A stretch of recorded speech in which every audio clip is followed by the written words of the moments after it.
মাসি কি রান্না করেছো? হ্যাঁ, আজকে কি রান্না করেছি আসো দেখিয়ে দিচ্ছি, তোমাকেও দেখাচ্ছি, আমার বন্ধুদেরও দেখাচ্ছি। আজকে এখানে করেছি বন্ধুরা। তার আগে বলছি বন্ধুরা, শুভ দুপুর। তোমরা সবাই কেমন আছো? নিশ্চয়ই ভালো আছো। তোমাদের ভালোবাসায় আমি খুব ভালো আছি। আজকে লাঞ্চ মেনু তোমাদের সঙ্গে শেয়ার করছি। আজকে লাঞ্চে আছে, এখানে প্রথমেই দেখিয়ে দিই, প্রথমেই আছে ভাত। ভাত আছে, তারপরে এখানে আছে উচ্ছে আলু ভাতে মাখা। এই যে উচ্ছে আর আলু ভাতে মাখা। আচ্ছা, আর এখানে আছে ডাল, টমেটো দিয়ে মুসুরির ডাল।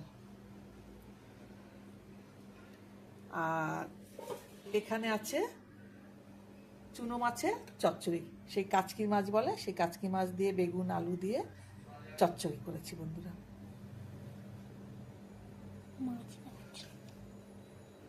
আজকের এই লাঞ্চ মেনু তোমাদের কেমন লাগলো বন্ধুরা? আমাকে কমেন্টে জানিও। তোমরা কি লাঞ্চ করলে সেটাও আমাকে কমেন্টে জানিও। আর তোমরা সবাই আমাকে সাপোর্ট করো, আমাকে লাইক শেয়ার কমেন্ট করো, সাবস্ক্রাইব করতে একদম ভুলো না। আর আমার পাশে থেকো। তোমরা খুব ভালো থেকো, সাবধানে থেকো, সুস্থ থেকো। টাটা।